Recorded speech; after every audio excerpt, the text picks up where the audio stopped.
اعوذ باللہ من الشیطان الرجیم، بسم اللہ الرحمن الرحیم۔ محترم حضرات، سیدنا ابراہیم علیہ السلام کی ہجرت سے پہلے کی زندگی کے حالات ہم نے مختصراً دیکھے ہیں۔ قرآن مجید نے ان حالات کو بہت تفصیل سے بیان کیا ہے، سورہ صافات میں اور دیگر سوروں میں اس کو بیان کیا گیا ہے۔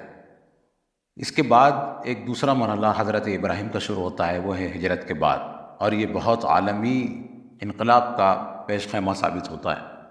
سیدنا ابراہیم علیہ السلام کو جیسے کہ ہم جانتے ہیں ایک چال چل کے آگ میں ڈالا گیا۔ اس کے بارے میں بھی بہت سی غلط فہمیاں لوگوں کو کہ لوگ کہتے ہیں، اب جیسے کہ لوگ کرشمے اور چمتکاروں کے بڑے عادی ہوتے ہیں اور کچھ واقعات میں مسالے لگا کے سننا انہیں بڑا پسند ہوتا ہے، اس لیے وہ کہتے ہیں کہ بڑی آگ جلائی گئی، سارے جنگل کاٹے گئے، آسمان کو چھوتی ہوئی آگ تھی۔ لیکن سوال یہ ہے کہ ایک آدمی کو جلانے کے لیے اتنی بڑی آگ کی ان کو کیا ضرورت پیش آئی؟ جبکہ قرآن یہ کہتا ہے کہ انہیں دھوکے سے آگ میں ڈالا گیا، ان کے خلاف چال چلی۔ تو جب وہ نکل رہے تھے تو دیکھیے قرآن یہ کہتا ہے سورہ صافات کی آیت نمبر 98 میں کہ فَأَرَادُوا بِهِ كَيْدًا فَجَعَلْنَاهُمُ الْأَسْفَلِينَ، سو انہوں نے اس کے ساتھ چال کرنی چاہیے تو ہم نے انہی کو نیچا دکھا دیا۔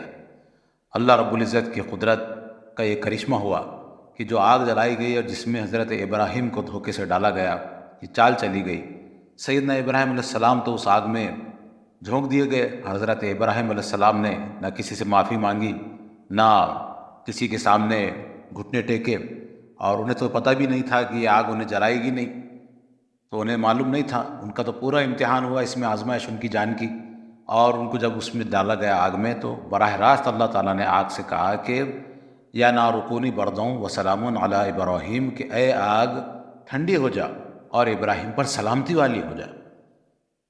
تو اللہ تعالیٰ کا یہ حکم آگ پر ڈائریکٹلی انسٹال ہوا اور آگ ٹھنڈی ہو گئی اور حضرت ابراہیم علیہ السلام کے لیے سلامتی کی بن گئی۔ تو حضرت ابراہیم علیہ السلام اس آگ میں جب نہیں جلے اور اس میں سے نکل گئے، تو اب جب دیکھا کہ قوم ان کی جان کی دشمن ہے، ایمان کی دشمن ہے، اس حالت میں اب پیغمبر یہاں کیسے رہ سکتے تھے؟ چنانچہ وہ اس بستی سے نکال دیے گئے۔ حضرت ابراہیم نے اللہ کے حکم سے وہاں سے ہجرت کی۔ جس وقت وہ اپنی قوم کو، اپنے وطن کو، اپنے لوگوں کو چھوڑ رہے تھے، اس وقت ان کے ساتھ صرف 2 لوگ تھے، ایک ان کا بھتیجا لوط علیہ السلام، دوسرے ان کی بیوی سارہ علیہ السلام۔ وہ وہاں سے نکلے اور جب وہ لوگوں کو چھوڑ کر نکلے، انہوں نے کہا وَقَالَ إِنِّي ذَاهِبٌ إِلَىٰ رَبِّي سَيَهْدِينِ، سورہ صافات کی آیت 99 میں ابراہیم نے کہا تم لوگوں کو چھوڑ کر اب میں اپنے پروردگار کی طرف جاتا ہوں، وہ ضرور میری رہنمائی فرمائے گا۔ یہ اللہ پر غیر معمولی توکل اور اعتماد کی دلیل ہے۔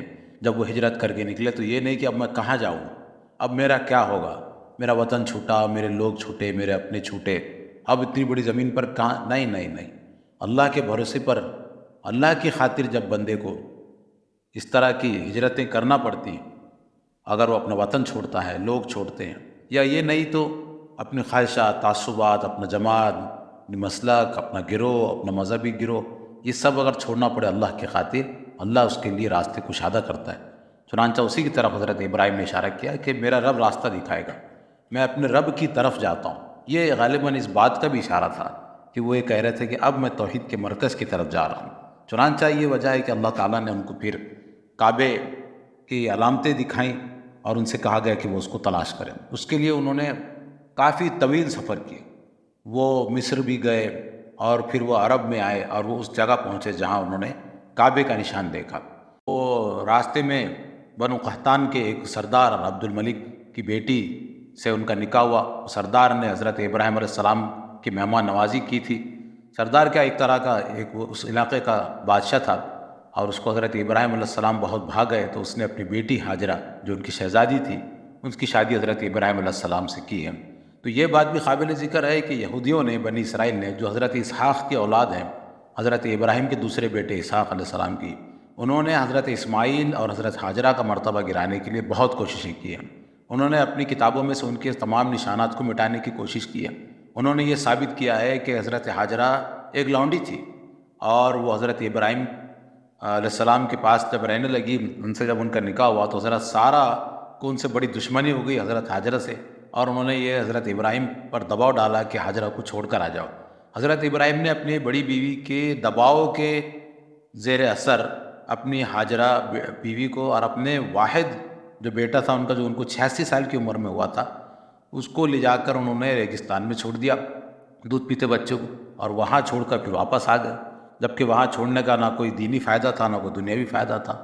تو اس کے پیچھے کوئی معقول بات نظر نہیں آتی۔ یہ بنی اسرائیلیوں نے اس طرح کی باتیں روایت کی کیونکہ وہ ثابت کرنا چاہتے تھے۔ آگے آپ اسی سورہ میں، سورہ صافات میں دیکھیں گے، جب ذکر آئے گا ذبح کا تو اس سے صاف واضح ہوتا ہے کہ حضرت اسماعیل علیہ السلام، لیکن انہوں نے یہ بتایا یہودیوں نے کہ وہ تو بچپن میں چھوڑ دیے گئے تھے، چنانچہ یہاں ان آیات میں حضرت اسحاق مراد ہیں، وہ یہ کہتے ہیں، اور وہ کہتے ہیں کہ اسحاق ہی ہیں جو ذبح ہیں، جن کو ذبح کرنے کا واقعہ پیش آیا، لیکن یہ بہت غلط ہے۔ آگے ہم دیکھیں گے کہ قرآن مجید بالکل بہت سٹیک انداز میں، بہت ہی خوبصورت انداز میں اس کی آیتیں اس طرح جمی ہوئی ہیں کہ ترتیب سے وہ تمام واقعات کو بیان کرتا ہے، اور ساتھ ہی ساتھ ان کے ان غلط مضمومات اور غلط عقیدوں کا بھی ابطال کرتا ہے، اس کو جھٹلا دیتا ہے۔ تو حضرت ابراہیم علیہ السلام نے ایسا کچھ نہیں کیا۔ وہ ان کی بیوی جو تھی حضرت حاجرہ، وہ شہزادی تھی، اور یہ یہودی بھی کیا کرتے تھے، عرب کے لوگوں کو کہتے تھے تم تو لونڈی کے اولاد ہو، اس طرح تانا بھی دیا کرتے تھے۔ قرآن مجید نے تو اس طرح کی کوئی بات نہیں کی، اور وہ واقعہ بھی غلط ہے کہ جس میں ان کو لونڈی کہا گیا۔ بہرحال وہ شہزادی تھیں، اور سیدنا ابراہیم علیہ السلام کو اپنی بیویوں سے کوئی اولاد نہیں تھی، لیکن پھر حضرت حاجرہ علیہ السلام کو اولاد ہوئی۔ 86 سال عمر تھی حضرت ابراہیم کی، اس زمانے میں اتنی طویل عمریں لوگ عام طور پر پاتے ہی تھے۔ تو حضرت ابراہیم علیہ السلام کو جب بیٹا ہوا، اب دیکھیے آگے اللہ فرما رہے ہیں کہ رب حبلی من الصالحین، پروردگار تو مجھے صالح اولاد عطا فرما۔ ہجرت جب کی انہوں نے، قوم چھوٹی، وطن چھوٹا، سب کچھ چھوٹ گیا۔ لوط علیہ السلام ساتھ میں تھے، انہوں نے حضرت لوط علیہ السلام کو فلسطین کے پاس، اردن کے پاس جو سدوم کی بستی ہے، اس میں پیغمبری کے لیے بھیجا۔ لوط علیہ السلام سدوم گئے، وہاں انہوں نے کئی سال قیام کیا، وہاں ان کے رشتے بھی ہوئے، اور وہاں ان کا خاندان بھی پھلا پھولا، لیکن وہ ہم جانتے ہیں کہ قوم لوط کے ساتھ پھر کیا معاملہ ہوا، اس کو بھی ہم آگے دیکھیں گے۔ لیکن جب سب لوگ چھوٹ گئے تو حضرت ابراہیم نے دعا کی کہ مجھے صالح اولاد عطا فرما، یعنی جو لوگ چھوٹے ہیں وہ تو فاسق تھے، لیکن اب میں نہیں چاہتا ایسے لوگوں میں رہنا، چنانچہ اب مجھے اولاد دے اور وہ بھی صالح ہو۔ تو حضرت ابراہیم علیہ السلام کی دعا قبول ہوئی، انہوں نے نیک فرزند کی دعا کی۔ اللہ فرما رہے کہ فبشرناہ بغلام حلیم، ابراہیم علیہ السلام نے دعا کی تو اس کے جواب میں اللہ فرما رہے کہ ہم نے اس کو ایک بردبار لڑکے کی بشارت دی، حلیم المزاج فرزند کی بشارت دی۔ یہاں نام نہیں ہے، یہاں صفت ہے، اور یہ صفت حضرت اسماعیل علیہ السلام کے لیے قرآن مجید میں آئی ہے۔ حلیم لڑکا یعنی بردبار لڑکا، نہایت ہی برداشت کرنے والا۔ اور سورہ ابراہیم میں آیت 39 میں حضرت ابراہیم کے صاحبزادوں کا ذکر اسی ترتیب سے ہوا ہے کہ جس میں حضرت اسماعیل علیہ السلام کا نام پہلے آیا اور حضرت اسحاق علیہ السلام کا نام، اور جبکہ حضرت اسحاق علیہ السلام کی جو بشارت ملی ہوئی ہے وہ غلام علیم کے نام سے ملی ہوئی ہے، جاننے والا غلام یعنی بیٹا، اور حضرت اسماعیل علیہ السلام کو غلام حلیم یعنی بردبار لڑکے کی بشارت دی اللہ تعالیٰ نے، ان کو حلیم کی صفت سے یاد کیا۔ اس کے بارے میں مولانا امین حسن اصلاحی لکھتے ہیں کہ یہ صفت ان کی اس عظیمت و استقامت کی تعبیر ہے جس کا مظاہرہ انہوں نے یعنی حضرت اسماعیل نے باپ کی چھری کے نیچے کیا، اور جس کے صلے میں اللہ تعالیٰ نے ان کو صادق الوعد، صابر اور حلیم کے القاب سے نوازا۔ تو یہ ہمارے یہاں موجود رہے کہ بعین یہی صفت حلیم قرآن میں حضرت ابراہیم کے لیے بھی آئی ہے۔ اس سے معلوم ہوتا ہے کہ حضرت اسماعیل اپنے باپ کی صفات کے سب سے زیادہ نمایاں مظہر تھے۔ تو یہ دعا اللہ تعالیٰ نے قبول فرمایا اور ان کو حلیم اور بردبار لڑکے کی بشارت دی۔ پھر اب دیکھیے کیا ہوا، وہ لڑکا ساتھ ہی رہتا تھا، کہیں نہیں گیا تھا۔ فرمایا فلما بلغ معہ السعی، تو لڑکا جوان ہوا، پھر جب وہ اس کے ساتھ دوڑ دھوپ کرنے کی عمر کو پہنچا۔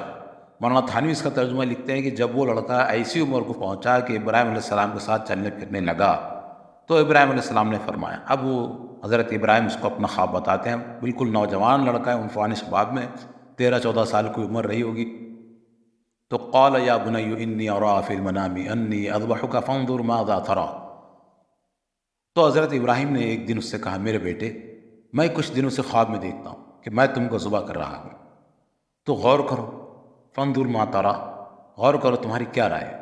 قال یا ابت افعل ما تؤمر، اس نے کہا ابا جان آپ کو جو حکم دیا جا رہا ہے اس کی تعمیل کیجیے، یعنی پیغمبر کا خواب حکم کا درجہ رکھتا ہے، تو بیٹا بھی سمجھ گیا، بیٹے نے کہا کہ یہ خواب ہے تو یہ حکم ہے، اس کو پورا کیجیے۔ ستجدنی ان شاء اللہ من الصابرین، خدا نے چاہا تو آپ مجھے ثابت قدموں میں پائیں گے۔ کیا بیٹا تھا اور کیا باپ تھا، باپ اور بیٹے میں کمیونیکیشن تھا، باپ نے خواب دیکھا، بیٹے کو بیان کر دیا، ایسے ہی یاد ہوگا یوسف علیہ السلام کا واقعہ، بیٹے نے خواب دیکھا، باپ کو بیان کر دیا، اور پھر وہ اس کی تعبیر کی حقیقت جاننے کے متلاشی ہوئے۔ یہاں بھی جب باپ نے خواب دکھایا، بیٹے نے حکم کے درجے میں لیا اور کہا کہ اس کو پورا کیجئے، آپ مجھے ثابت قدم پائیں گے۔ فلما اسلما وتلہ للجبین، پھر جب دونوں نے سر تسلیم خم کر دیا اور باپ نے بیٹے کو پیشانی کے بل گرا دیا۔ اب یہ کیا ہوا؟ اب اس کے بیچ میں کچھ چیزیں حذف ہیں۔ یہ تورات وغیرہ میں اس کی نشانیاں ہیں کہ وہ ان کو حضرت اسماعیل کو مکہ لے گئے۔ مکہ میں دیکھا کہ انہوں نے وہاں بس چند پتھر پڑے تھے، قدیم پتھر کعبے کا پڑا تھا ایک، اور کعبے کے جو پرانے پتھر تھے وہاں کے رہنے والے چونکہ مشرک ہو گئے تھے، اور کعبہ مشرکوں کو دور پھینکتا ہے اپنے سے، تو وہ لوگ جاتے جاتے کعبے کے پتھر بھی ساتھ لے گئے۔ ایک پتھر بچا تھا جسے ہم حجر اسود کہتے ہیں، جو پرانے کعبے کی یادگار ہے۔ حضرت ابراہیم علیہ السلام وہاں گئے، صفا کے پاس اپنے قافلے کو رکایا اور مروہ پہ حضرت اسماعیل علیہ السلام کو لے گئے۔ صفا سے مروہ ایک باپ اپنے بیٹے کو لے گیا، اسی کی یاد ہے جس میں حاجی صفا و مروہ کی صحیح کرتے ہیں، جس کو قرآن مجید نے کہا ہے ان الصفا والمروہ من شعائر اللہ، کہ صفا اور مروہ تو اللہ کے شعار ہیں۔ شعار یعنی وہ نشانی، جو وہ علامت کہ جو خود تو مطلوب نہیں ہے، لیکن اس کے پیچھے ایک ایسا عظیم واقعہ ہے جو خدا کی بندگی یاد دلاتا ہے، خدا یاد دلاتا ہے، خدا کے بندوں کی سیرت کو یاد دلاتا ہے، تو وہ نشانی کو شعار کہا جاتا ہے، جس کے پیچھے ایک بہت بڑا واقعہ چھپا ہوتا ہے۔ تو صفا مروہ بہت بڑا واقعے کی نشانی ہے۔ لوگ کہتے ہیں کہ حضرت حاجر علیہ السلام نے 7 چکر لگائے، اسی کی یاد میں لوگ اللہ نے اس ماں کی تڑپ کو تازہ کر دیا اور لوگ اسی کی یاد میں چکر لگاتے ہیں۔ لیکن سوچ اچھا اس میں یہ بھی ہے کہ حضرت حاجرہ تو بھاگی تھی، لیکن صفا مروہ کی سعی میں عورتوں کو بھاگنا نہیں پڑتا، مردوں کو بھاگنا پڑتا ہے۔ اس میں یہ بات بھی ہے کہ کوئی بھی ماں دنیا کی جب اس کا بچہ اگر پانی سے تڑپ رہا ہو تو وہ بھی پہاڑ کے 7 چکر لگائی، اس میں کوئی نئی بات نہیں۔ یہ اللہ کی طرف سے ہر ماں کی ممتا کا مظاہرہ ہے، اللہ کی طرف سے ہر ماں کے اندر یہ ممتا ڈالی، اس میں کوئی نئی بات نہیں ہے۔ نئی بات اور عجیب بات اور عجوبہ اور بندگی کی مثال تو اس وقت ہے جب ایک باپ نے، ایک بوڑھے باپ نے اپنے نوجوان لڑکے کو لے کر گیا ہے تاکہ اللہ کے لیے اس کو قربان کر دے، اپنے خواب کو پورا کر دکھائے۔ یہ ہے اصل میں بندگی کی عظیم نشانی، یہ ایک عظیم فلسفہ ہے اور ایک عظیم بات ہے، اور اسی کی عظیم یاد دہانی ہے صفا سے مروہ کہ جو چکر ہے کہ دنیا کے لوگوں دیکھو کہ ایک بندہ توحید کی خاطر، یوں تو لوگ شرک کی خاطر اور دوسری وجوہات سے بھی اولاد کو قتل کر دیتے ہیں، لیکن نہایت جاہل ہوتے ہیں، لیکن ایک باپ نے خدا کی خاطر اپنے بیٹے کو لے گیا اور بالکل دو رائے نہیں ہوئی نہ باپ میں نہ بیٹے میں، اور وہ دونوں بھی سر اطاعت خم کرتے ہوئے، سب سے پہلے انہوں نے سر اطاعت جھکایا، اس بات کو مانے، اور پھر وہ گئے وہاں پر۔ چنانچہ موطا امام مالک کی روایت ہے کہ آپ صلی اللہ علیہ وسلم نے فرمایا کہ یہ جو مروہ کی پہاڑی ہے یہی تمہاری قربان گاہ ہے۔ اس کو وسعت دے کر مینا تک وسیع کر دیا گیا کیونکہ اب وہ حرم میں داخل ہو گئی اور مینا میں اب قربان گاہ ہے۔ چنانچہ اللہ فرما رہے کہ بیٹے کو ماتھے کے بل گرا دیا۔ یہاں بھی لوگوں کو غلط فہمی ہو گئی، لوگ کہتے ہیں کہ بیٹے نے کہا کہ ابا آپ مجھے ذبح کرتے ہوئے نہیں دیکھ سکتے۔ ارے ایسی بات نہیں، حضرت ابراہیم علیہ السلام کی وہ شخصیت ہے، اب تک آپ نے جو کچھ ان کے بارے میں سنا ہے یا قرآن مجید میں پڑھا ہے یا میں نے پچھلی تقریر میں جو آپ سے کہا ہے، اس کو دیکھ کر لگتا ہے کہ وہ ان کے ہاتھ تھر تھر کانپیں گے بیٹے کو ذبح کرتے وقت۔ جو باپ خواب دیکھتے ہی یہ سمجھا کہ مجھے بیٹے کو ذبح کرنا ہے، وہ باپ کے یہاں آنے کے بعد کیا تھوڑا آگے پیچھے ہوگا، کیا تذبذب کا شکار ہوا؟ یہ ہو ہی نہیں سکتا۔ ماتھے کے بل گرانا اصل میں سجدے میں لے جانے کے معنی میں، یعنی سجدہ کرایا ان سجدے میں، وہ چاہے کہ سجدے میں خدا کے لیے قربان کرے۔ وَنَادَيْنَاهُ أَن يَا إِبْرَاهِيمُ، اور ہم نے اس سے پکار کر کہا اے ابراہیم۔ اللہ فرما رہے میں نے آواز دی، اے ابراہیم قد صدقت الرؤیا، تم نے خواب کو سچ کر دکھایا۔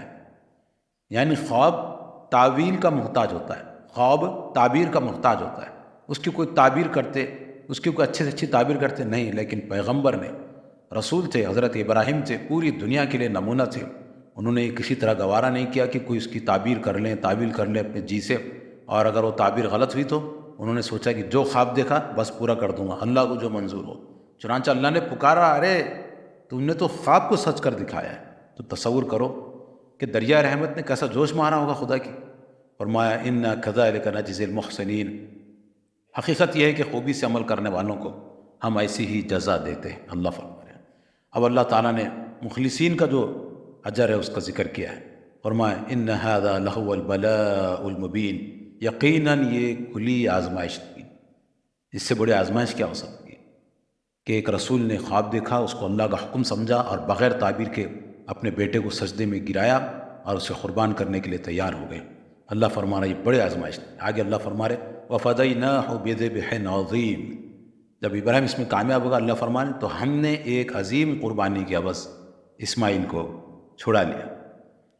یہ عظیم قربانی تھی۔ یہ اس قربانی کی طرف اشارہ ہے جو حضرت ابراہیم نے اس وقت اللہ کی ہدایت کے مطابق کی، اور جس کی یادگار کے طور پر ہر سال اسی تاریخ کو قربانی کی ایک عظیم روایت ہمیشہ کے لیے قائم کر دی گئی۔ یہی قربانی ہے جو حج و عمرے کے موقع پر اور عید الاضحیٰ کے دن ہم ایک نفل عبادت کے طور پر پورے اہتمام کے ساتھ کرتے ہیں۔ آیت میں اسی کو ذبح عظیم سے تعبیر کیا گیا ہے، یعنی یہ عظیم یادگار انہوں نے چھوڑی ہے امت کے لیے قیامت تک۔ یہ در حقیقت اسماعیل علیہ السلام کی جان کا فدیہ ہے جس سے وہ چھڑا لیے گئے۔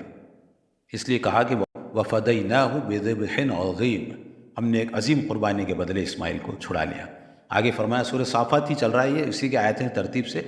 اب آیت نمبر 108 میں اللہ فرما رہے وَتَرَكْنَا عَلَيْهِ فِي الْآخِرِينَ، اور ابراہیم کو اسی مقبولیت عطا فرمائی اللہ نے کہ فرمایا کہ پچھلوں میں ایک گروہ کو ہم نے اس کی ملت پر چھوڑا، یعنی ایک بڑی تعداد تعریف و توصیف کرتی رہی، ان کے طریقے پر چلتی رہی، ان کی دعا اللہ نے قبول فرمائی، شہرت دوام کی وہ سرفرازی ان کو بخشی کی جس کی مثال نہیں ملتی۔ سلام علی ابراہیم، آیت 109، سلامتی ہو ابراہیم پر، اللہ فرما رہے ہیں۔ تصور کیجئے اللہ کی طرف سے سلام آیا، اے اللہ کے بندے اور اللہ کے رسول کو، کتنا بڑا مقام ہے۔ کیا انسان کے لیے اس سے بڑے بھی شرف اور مقام کا تصور کیا جا سکتا ہے؟ اس اعلیٰ مقام پر حضرت ابراہیم کھڑے ہیں، سلام علی ابراہیم۔ جھومنے والوں کو اس آیت پر جھومنا چاہیے، چومنے والوں کو اس آیت پر اس آیت کو، قرآن کے پنوں کو چومنا چاہیے، اور راہ حق کے مسافروں کو اسی مقام کو منزل بنا کر اس کے ساتھ اس نمونے کی پیروی کرنا چاہیے۔ سلام علی ابراہیم، سلامتی ہو ابراہیم پر، کذالک نجزی المحسنین، ہم خوبی سے عمل کرنے والوں کو اسی طرح صلہ دیتے ہیں۔ اللہ فرما رہے ہیں انہ من عبادنا المؤمنین، کچھ شک نہیں کہ وہ ہمارے مومن بندوں میں سے تھا۔ تو اب یہ جو ہوا، اس کے بعد آپ دیکھیے سورہ بقرہ میں بھی اس طرح کی آیتیں ہیں کہ جب وہ اللہ فرما رہے کہ جب بھی کوئی مشن دیا تو بنا نتیجہ جانے، بنا انجام جانے، بنا انعام جانے، بنا صلہ طلب کیے انہوں نے اس کام کو پورا کر دکھایا۔ فَأَتَمَّهُنَّ، سورہ بقرہ آیت نمبر 124 میں۔ چنانچہ اللہ نے وہاں فرمایا کہ انی جاعلک للناس اماما، اے ابراہیم میں تجھے انسانوں کا امام بناؤں، انسانوں کا، تمام انسانوں۔ اس کی تفصیل تورات میں یوں ہے کہ فرشتے نے پکار کر کہا کہ اے ابراہیم تو نے میری خاطر اپنے پہلے بیٹے کو، اکلوتے بیٹے کو بھی دریغ نہیں رکھا، یعنی اس کو بھی میرے لیے قربان کرنے کے لیے تیار ہو گئے، تو میں تجھے برکت پہ برکت دوں گا، تیری نسلوں کو برکت دوں گا، تو اور تجھے اس انسانوں کا امام بناؤں گا، تیری نسلیں اتنی پھیلیں گی پھولیں گی جتنے سمندر کے کنارے کی ریت کے ذرے ہوں یا آسمان کے تارے ہوں، اور دنیا کی قومیں تجھ سے برکت پائیں گے، تیری نسلوں سے برکت پائیں گے۔ تو جب حضرت ابراہیم کی امامت کی بشارت ملی تو حضرت ابراہیم علیہ السلام نے، وہاں سورہ بقرہ میں آتا ہے کہ حضرت ابراہیم علیہ السلام نے یہ پوچھا کہ کیا میری اولاد سے بھی وعدہ ہے امامت کا؟ تو اللہ تعالیٰ نے کہا کہ ہاں، لیکن ظالموں سے میرا وعدہ نہیں، صالحین سے میرا وعدہ ہے۔ اسی کے ساتھ اللہ نے اپنے ایک عظیم اسکیم کا اعلان کر دیا کہ قیامت تک اب حضرت ابراہیم علیہ السلام کی اولاد ہے جس سے دنیا کی تمام قومیں برکت پائیں گی، مطلب اللہ کی ہدایت پائے گی۔ وہ ہدایت اور وہ امامت اور وہ سیادت اور وہ سرداری کی ذمہ داری سب سے پہلے حضرت ابراہیم کی جو دوسری شاخ تھی اسحاق علیہ السلام، ان کے اولاد بنی اسرائیل کو دی گئی۔ جب وہ معزول ہوئے، جب وہ نالائق ثابت ہوئے، مغضوب ہو گئے، غضب اللہ کا ٹوٹا ان پر، تو پھر وہ وہی منتقل ہوئی حضرت ابراہیم کی اولاد میں۔ ذریت اولاد ہی کو کہتے ہیں۔ حضرت ابراہیم کی پہلی اولاد اسماعیل علیہ السلام سے جو تھی، بنی اسماعیل، جو عرب میں آباد ہیں، جو قریش مکہ تھے، اور جس میں رسول اللہ صلی اللہ علیہ وسلم پیدا ہوئے۔ تو جب حضرت ابراہیم علیہ السلام نے یہ ساری قربانیاں دیں، سارے آزمائشوں پہ کھڑے اترے، آگے اللہ فرما رہا وَبَشَّرْنَاهُ بِإِسْحَاقَ نَبِيًّا مِّنَ الصَّالِحِينَ، یہی موقع تھا کہ ہم نے اس کو اسحاق کی بشارت دی، صالحین کے زمرے میں سے ایک نبی، یعنی حضرت اسحاق علیہ السلام کی بشارت حضرت اسماعیل کو قربان کرنے کے انعام کے طور پر دی گئی۔ اس موقع پر وہ خنات دیکھی، رسول کی خنات۔ حضرت ابراہیم علیہ السلام یہ کہتے ہیں، تورات میں ہے کہ وہ کہتے ہیں کہ یا اللہ، میں تو اسماعیل پر ہی راضی تھا کہ وہ تیرے حضور جیتا رہے، تو اللہ تعالیٰ نے مزید انعام کے طور پر حضرت اسحاق بھی دے دیا، اور وہ بھی صالحین کی بشارت کے ساتھ کہ وہ صالحین ہوگا، وہ نبی ہوگا۔ نبی کی بشارت، یعنی حضرت ابراہیم کو دونوں بیٹے انہوں نے دعا کی صالحین کی، اللہ نے نبی بیٹے عنایت فرمایا، اور یہی نہیں پوری اولاد میں اللہ تعالیٰ نے ان کے نبوت کا سلسلہ بھی رکھا اور امامت اور سیادت بھی رکھ دی۔ تو حضرت اسحاق علیہ السلام اس طرح بطور انعام حضرت اسماعیل کے دیے گئے۔ آگے فرمایا وبارکنا علیہ وعلی اسحاق، اور ہم نے اسماعیل اور اسحاق دونوں پر اپنی برکت نازل فرمائی۔ اب دونوں کی اولاد میں خوبی سے عمل کرنے والے بھی ہیں اور اپنی جان پر کھلے ہوئے ظلم ڈھانے والے بھی ہیں، یہ اللہ تعالیٰ فرماتے ہیں۔ وہاں یہ ہوا کہ حضرت ابراہیم علیہ السلام نے جو خواب دیکھا تھا تو اس خواب کی تعبیر کیا تھی؟ پھر اب سوال تو یہ اٹھتا ہے نا، اس کی جگہ دمبا آ گیا اور دمبا ذبح کیا گیا، حضرت اسماعیل چھوڑ دیے گئے، لیکن خواب تو باقی تھا، بہرحال حکم تھا تو کیا تھا؟ تو اس کا جواب جو ہے امام حمید الدین فرائی نے دیا ہے، اور وہ کہتے ہیں اس کا جواب یہ تھا، اس کا مطلب یہ تھا، خواب میں حضرت اسماعیل کو اللہ کے لیے قربان کرنے کا مطلب یہ تھا کہ حضرت اسماعیل علیہ السلام کو اللہ کے لیے یعنی خانہ کعبہ توحید کے مرکز کے لیے قربان کر دیں، یعنی وقف کر دیں، اس کو یہاں چھوڑ دیں، یہاں بسا دیں۔ یہ ان کے لیے خواب کی تعبیر تھی۔ چنانچہ آپ دیکھیے کہ پھر اس کے بعد یہ ہوا کہ حضرت ابراہیم اور اسماعیل علیہ السلام دونوں کا ذکر آیا سورہ بقرہ میں، دونوں بھی کعبے کی تعمیر کرتے جا رہے تھے، کعبے کی دیواریں اٹھاتے جا رہے تھے اور اللہ سے دعا بھی کرتے جاتے تھے۔ وہ دعا بھی نقل ہوئی ہے۔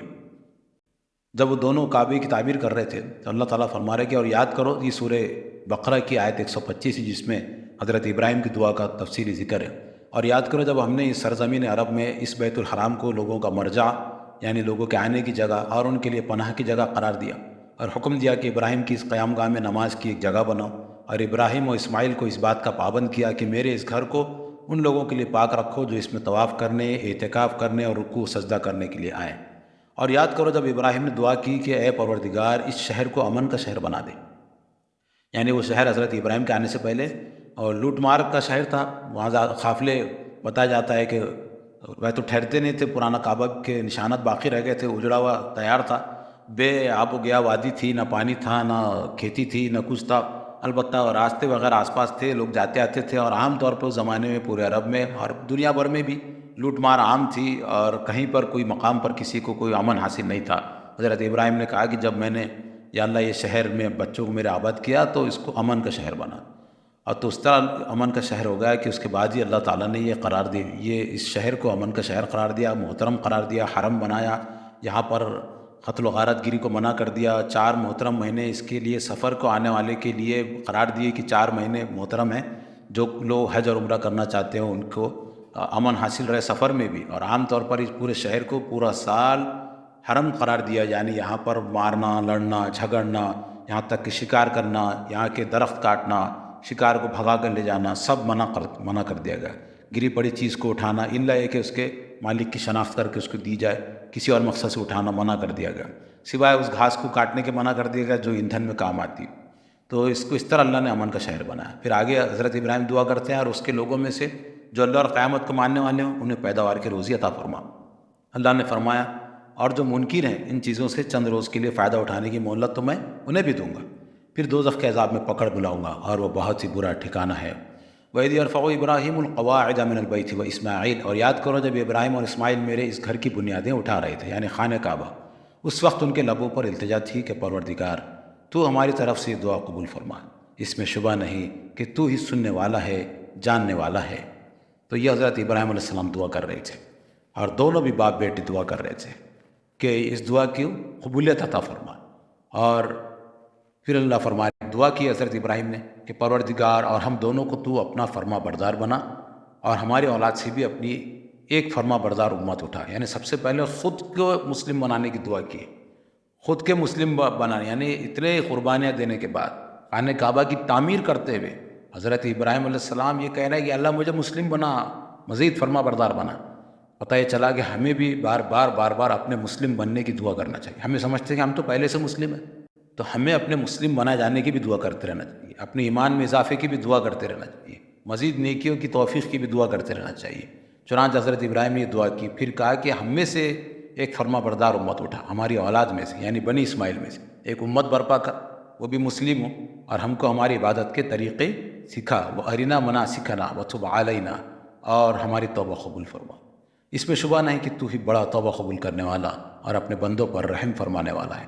یہ دعا انہوں نے کی، چنانچہ اللہ نے عبادات کے طریقے سکھائے، چنانچہ نماز، روزہ، حج، زکوٰۃ، ختنہ، قربانی، ولیمہ، نکاح، سیدھے ہاتھ سے کھانا، سلام کرنا، اس کا جواب دینا، یہ ساری سنت ابراہیمی ہے، اور یہ عربوں میں عام تھی۔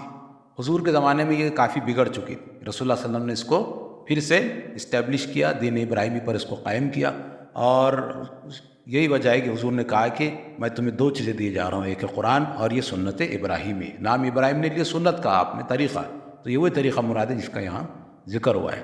وہ مزید یہ دعا کر رہے ہیں کہ پروردگار، اور انہی میں سے تو ان کے اندر ایک رسول اٹھا جو تیری آیتیں انہیں سنائے اور انہیں قانون اور حکمت سکھائے، اور اس طرح انہیں پاکیزہ بنائے۔ اس میں شبہ نہیں کہ تو ہی بڑا زبردست ہے، بڑی حکمت والا ہے۔ مزید ان کی دعا ہے، رسول کے لیے دعا ہے، یہ ان کا ویژن، یہ ان کا مقصد، اپنی امت کی، اپنی اولاد کی حفاظت، اپنی اولاد کی صالحیت کا اتنا خیال ہے، اپنی اولاد کے نافرمان بن جانے کا اتنا ڈر اور اندیشہ ہے کہ اتنی دعائیں کر رہے ہیں، اور صرف اپنی اولاد جو اپنے سامنے اس کی نہیں، بلکہ اس سے آنے والی بھی اولادوں کا ذکر ہے، ان میں بھی ایک رسول برپا کرنے کا ذکر ہے۔ آپ دیکھیے یہ دعا کو مکمل ہوتے ہوتے 2700 سال ہوئے، حضرت ابراہیم علیہ السلام کے 2700 سال کے بعد یہ دعا منظر عام پر آئی ہے، اور محمد رسول اللہ صلی اللہ علیہ وسلم پیدا ہوئے۔ حضرت ابراہیم کی دعا کا ثمر ہے محمد رسول اللہ صلی اللہ علیہ وسلم، اور وہ یہی کام، اس پہ کام کی تعین کے ساتھ کہ وہ رسول آئے تو کیا کرے، وہ اللہ کی آیتیں سنائے، وہ انہیں قانون اور حکمت سکھائے، یعنی عقیدہ اور اخلاق کی تعلیم دے۔ اور اس طرح کیا کریں، انہیں یہ کیوں سکھانا ہے؟ تاکہ انہیں پاکیزہ بنائے، کیونکہ حضرت ابراہیم اور سارے رسول آئے اس لیے کہ لوگوں کو پاکیزہ بنایا جائے، کیونکہ خدا کی جنت پاکیزہ لوگوں کے لیے ہے، کامیابی پاکیزہ لوگوں کے لیے ہے۔ فرمایا اس میں شبہ نہیں کہ تو ہی بڑا زبردست ہے، بڑی حکمت والا ہے۔ تو یہ عظیم الشان دعائیں حضرت ابراہیم کی ہے، یہ عظیم الشان قربان حضرت ابراہیم علیہ السلام کی ہے۔ ان کے بارے میں اللہ فرما رہے مزید آیت 130 میں سورہ بقرہ کی، اور ابراہیم کے دین سے کون ہے جو انحراف کرے؟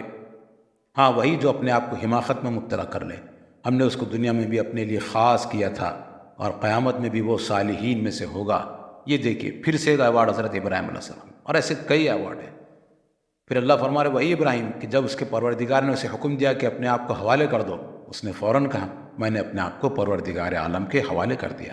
یہ حضرت ابراہیم تھے، فوراً ہی وہ خدا کا حکم سن کر اپنے آپ کو حوالے کر دیتے تھے، سر جھکا دیتے تھے، مسلم بن جاتے تھے، مطلب مسلم تھے ہی، ان کی اسلام میں مزید اضافہ ہو جاتا، سر اطاعت خم کر دیتے تھے۔ یہ حضرت ابراہیم علیہ السلام ہے، ان سے ہماری نسبت، ان سے امتوں کی نسبت ہے، یہودی بھی ان سے نسبت کرتے ہیں، نصارہ بھی ان سے نسبت کرتے ہیں، اور آپ دیکھیں ہمارے پاس جو مشرک قوم ہے یہ بھی اپنے آپ کو برہما کی اولاد کہتی ہے۔ برہما کون ہے؟ یہ ابراہیم ہے، یہ براہمین کون ہے؟ یہ ابراہیمی ہے، نام ان کا وہ ہے، لیکن کام پورے مشرکانہ ہے، کام پورے آزری ہے۔ تو یہ حضرت ابراہیم قوموں کے باپ ہیں، قوموں کے باپ۔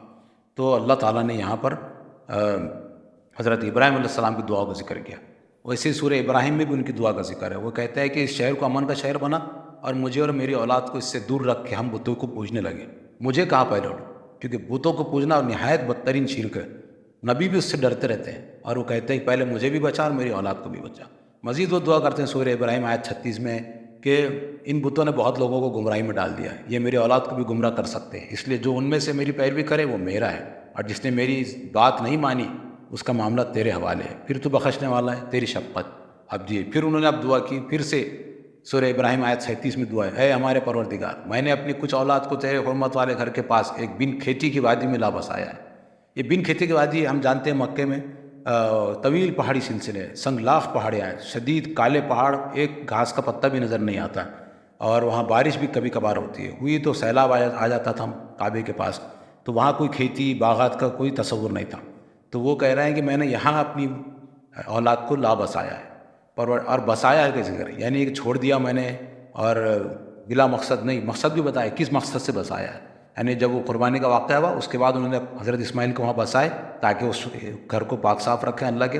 پھر کہا کہ میں نے اس کو بسایا ہے پروردگار اس لیے کہ وہ اس گھر میں نماز کا اہتمام کریں، نماز کا اہتمام کریں، اس لیے بسایا۔ یہ مقصد ہے پیغمبروں کا، نماز کو قائم رکھنا زندگی میں، کیونکہ نماز اگر اپنی اصل حقیقت اور روح کے ساتھ جب قائم ہوتی ہے تو دین پورا دین بھی انشاءاللہ زندگی میں قائم ہو جاتا ہے۔ اور یہی نہیں، پھر نماز کی دعوت، اسی دین کی دعوت، ساری چیزیں اسی طرح انجام پاتی ہیں جس طرح پیغمبروں نے کی ہے۔ تو نماز کو زندگی میں قائم رکھنا اصل میں دین کو قائم رکھنا ہے، اور نماز ہماری ساری عبادات کا سب سے اعلیٰ مظہر ہے بندگی کا۔ تو فرمایا، آگے فرمایا سو تو لوگوں کے دل ان کی طرف مائل کر دے اور انہیں پھلوں کی روزی عطا فرما، اس لیے کہ وہ تیرا شکر ادا کرے۔ چنانچہ جلدی ان کے دل مائل ہو گئے۔ حضرت ابراہیم کو اللہ نے حکم دیا تھا کہ وَأَذِّن فِي النَّاسِ، ان لوگوں میں اذان دے دو حج اور عمرے کے لیے آئے۔ چنانچہ حضرت ابراہیم نے اطراف کے تمام علاقوں میں لوگوں کو دعوت دی کہ وہ یہاں توحید کا مرکز ہے، وہ حج کے لیے یہاں پر آئے، عمرے کے لیے یہاں آئے۔ یہ دعوت اتنی عام ہوئی کہ پورے عرب کے لوگ مکے میں آنے لگے، حج اور عمرہ ہونے لگا۔ اس طرح مکے کے لوگوں کی طرف سارے عرب کا دل مائل ہو گیا، سب کا مرکز اور مرجع مکہ بن گیا، کعبہ بن گیا۔ اور جب سب لوگ آنے لگے تو ساتھ میں تجارت بھی ہونے لگی، باہر کا مال پورا حرم میں آنے لگا، ہر طرح کا پھل، ہر طرح کا رزق حرم میں آنے لگا، مکے میں آنے لگا۔ یہی نہیں، مکے کے جو متولی تھے قریش مکہ، وہ بھی متولی ہونے کی وجہ سے ان کو یہ مقام حاصل تھا کہ پورے عرب میں بلا روک ٹوک وہ کہیں بھی سفر کر سکتے تھے، تجارت کر سکتے تھے، ان کو بھی سیادت اور سرداری کا منصب حاصل ہو گیا پورے عربوں میں۔ ان کی زبان، ان کی تہذیب غالب زبان تہذیب مانی جانے لگی۔ تو یہ حضرت ابراہیم علیہ السلام کی دعاؤں کی برکت تھی جو قریش کو حاصل تھی، اور جس پہ قریش اتنا تکبر کر رہے تھے۔ قرآن نے بتایا کہ تم حضرت ابراہیم کے طفیل میں اتنا سب کچھ لوٹ رہے ہو، اور خود حضرت ابراہیم کا بنائے ہوئے اس خانہ کعبہ کی توحید کے مرکز کو تم نے بتوں کا گودام بنا رکھا ہے۔ تو یہ دعا تھی حضرت ابراہیم کی جو قبول ہوئی۔ یہ سیرت حضرت ابراہیم علیہ السلام کی جو ہمارے سامنے قرآن مجید بیان کرتا ہے، اور مزید تفصیل سے بھی بیان کرتا ہے۔ قرآن نے ان کو منیب کہا ہے، بہت رجوع کرنے والا، وا کہا ہے، حضرت ان کو حلیم کہا ہے، ان کو بردبار کہا ہے، یہ کہا ہے کہ وہ وفاداری کا حق ادا کر دیا حضرت ابراہیم علیہ السلام نے، اور یہی کہا کہ تمہارے لیے حضرت ابراہیم اور ان کے اصحاب میں بہترین نمونہ ہے۔ یہ ساری چیزیں بھی، لوط علیہ السلام کو بھی انہوں نے آباد کیا ایک علاقے میں، حضرت اسحاق کو دوسرے علاقے میں آباد کیا کہ وہاں وہ توحید کی منادی کریں، اسماعیل علیہ السلام کو آباد کیا۔ آپ دیکھیے بڑے بڑے علاقوں میں پلانٹ کیا انہوں نے اپنے بھتیجے کو، اپنے بیٹوں کو۔ لوط علیہ السلام کے معاملے میں تو ہم جانتے ہیں جب قوم عذاب کا شکار ہوئی تو وہ فرشتے جو حضرت ابراہیم علیہ السلام کے پاس بیٹے کی بشارت لے کر آئے تھے حضرت اسحاق کی، وہی فرشتے آگے عذاب لے کے بھی گئے۔ پتہ چلتا کہ فرشتے عذاب کے الگ اور خوشخبری کے رحمت کے الگ نہیں ہوتے، بلکہ ایک ہی ہوتے ہیں۔ تو حضرت ابراہیم نے وہاں، اللہ فرما رہا ہے کہ مجھ سے جھگڑا کیا قوم لوط کے بارے میں۔ تورات میں وہ تفصیل ہے اس کی کہ حضرت ابراہیم کہتے ہیں کہ یا اللہ قوم لوط کو برباد کیوں کر دے گا، اگر وہاں 50 گھر ہوئے تو اللہ فرماتا ہے وہاں پر کہ نہیں ابراہیم، اگر 40 گھر بھی اگر مومن ہوتے تو میں نہیں کرتا، میں عذاب نازل نہیں کرتا۔ انہوں نے کہا 30 ہوتے تو اللہ فرماتا ہے اگر 20 بھی ہوتے تو میں انہیں برباد نہیں کرتا۔ اور یقین مان ابراہیم، وہاں تو کوئی بھی نہیں ہے جو ایمان لانے والا ہے سوائے لوط اور اس کے گھر والوں کے، وہ بھی اس حضرت لوط کی بیوی نہیں تھی، اس میں ان کی بیٹیاں تھیں بس۔ تو تب جا کے حضرت ابراہیم علیہ السلام خاموش بیٹھ گئے، جھگڑنے لگا۔ قرآن نے کہا ابراہیم میرے سے مجادلہ کیا۔ تو یہ مجادلہ جھگڑنا منفی معنوں میں نہیں ہے، یہ اصل میں محبت اور بندگی کے جذبے کے تحت جھگڑنا، یعنی جیسے کوئی بچہ اپنے باپ کی انگلی پکڑ کر ضد کرتا ہے تو بظاہر لگتا ہے کہ وہ لڑ رہا ہے، جھگڑ رہا ہے، نہیں، لیکن وہ اس کی محبت کو آواز دے رہا ہوتا ہے۔ بس ایسی حضرت ابراہیم علیہ السلام نے کیا ہے۔ تو اللہ تعالیٰ نے حضرت ابراہیم علیہ السلام کو پوری دنیا کا امام بنایا، ان کا چرچہ ہمیشہ کے لیے قائم رکھا۔ حضور سے پہلے تک تو یہ ہوگا کہ پورے عرب کے لیے امن کا شہر بن گیا، مکہ مرجع بن گیا ان کا، اور وہ ہر طرح کی روزی آنے لگی۔ لیکن رسول اللہ صلی اللہ علیہ وسلم کی بعثت کے بعد سے تو پورے عالم کا مرجع بن گیا ہے، یعنی پورے عالم کا مرکز بن گیا، پورے عالم سے لوگ یہاں آتے ہیں۔ جاوا، سماترا، نیوزی لینڈ، ملیشیا، مدغاسکر، امریکہ، شمالی امریکہ، جنوبی امریکہ، کہاں دنیا کے ایک ایک چپے سے توحید کے چاہنے والے کھینچے چلے آتے ہیں۔ حضرت ابراہیم علیہ السلام نے جو اذان دی تھی حج کے لیے کہ آؤ حج کے لیے، اس کا جواب دیتے ہوئے راجی آتا ہے لبیک اللہم لبیک، لبیک لا شریک لک لبیک، ان الحمد والنعمت لک والملک لا شریک لک۔ لبیک اللہم لبیک، لبیک لا شریک لک لبیک، ان الحمد والنعمت لک والملک لا شریک لک۔ لبیک اللہم لبیک، لبیک لا شریک لک لبیک، ان الحمد والنعمت لک والملک لا شریک لک۔ لبیک اللہم لبیک، لبیک لا شریک لک لبیک، لبیک والنعمت لک والملک لا شریک لک۔ اتنے القاب اور اتنے خطابات سے نوازنے کے بعد اللہ تعالیٰ دیکھیے قرآن مجید میں سورہ نجم میں یہ کہتا ہے وَإِبْرَاهِيمَ الَّذِي وَفَّى، اور ابراہیم کے جس نے وفا کا حق ادا کر دیا۔ کیا خوبی سے تعریف کی گئی ہے، کیا خوبی بیان کی جا رہی ہے۔ کیا تعریف کی جا رہی ہے، کیا ایوارڈ دیا جا رہا ہے۔ آپ تصور کیجئے حضرت ابراہیم نے کتنا بڑا نمونہ ہمارے سامنے پیش کیا ہے، کتنا اعلیٰ اسوہ حسنہ ہمارے سامنے پیش کر دیا ہے۔ ہم اپنی ٹوٹی پھوٹی عبادتوں کو بہت کچھ سمجھ رہے ہیں، حضرت ابراہیم علیہ السلام کی سیرت کو دیکھنے کے بعد ہم اندازہ نہیں لگا سکتے کہ ہم کتنے دور کھڑے ہیں، کتنے نیچے کھڑے ہیں اور کتنے چھوٹے ہیں، اور ہمارے عزائم اتنے اور ہمارے امیدیں اتنی زیادہ بڑی ہیں۔ حیرت اور افسوس کا مقام ہے کہ حضرت ابراہیم اتنا سب کرنے کے باوجود اپنے مسلم ہونے کی دعا کر رہے ہیں، اپنے آپ کو بتوں کی پوجا کرنے سے بچانے کی دعا کر رہے ہیں، اور دوسری طرف ہم اتنے مطمئن ہیں۔ آپ دیکھیے حضرت ابراہیم کی کیا اللہ نے تعریف فرمائی۔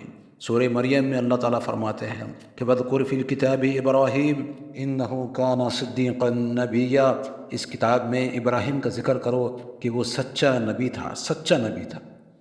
لیکن روایت پرستوں پر کتنا ماتم کیا جائے۔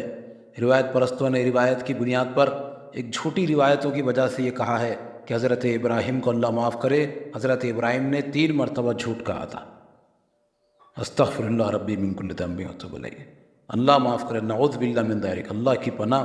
اور یہ جھوٹ بات، یہ روایت کہی گئی ہے اور اس دھڑلے سے کہی جاتی ہے، حتیٰ کہ رسول اللہ کا نام لے کر کہی جاتی ہے کہ حضور نے یہ بات کہی ہے کہ حضرت ابراہیم نے جھوٹ کہا تھا۔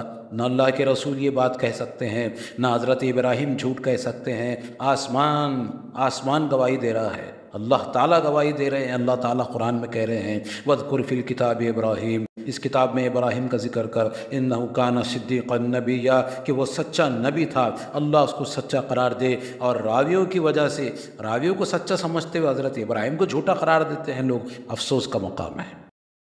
علامہ اقبال نے حضرت ابراہیم کو خراج تحسین دیا ہے اور امت کو آواز دی ہے کہ حضرت ابراہیمی سے نسبت ہے تو ان کے اسوے کو اختیار کرو۔ ان اشعار پر ہم اپنی تقریر ختم کرتے ہیں۔ وہ کہتے ہیں خدائے لم یزل کا دست قدرت تو، زباں تو ہے، یقین پیدا کر اے غافل کہ مغلوب گماں تو ہے، پرے ہے چرخ نیلی فام سے منزل مسلماں کی، ستارے جس کی گرد راہ ہوں وہ کارواں تو ہے، مکا فانی مکی آنی ازل تیرا ابد تیرا، خدا کا آخری پیغام ہے تو، جاوداں تو ہے، ہنا بندے عروس لالا ہے خون جگر تیرا، تیری نسبت براہیمی ہے معمار جہاں تو ہے۔ وآخر دعوانا ان الحمدللہ رب العالمین۔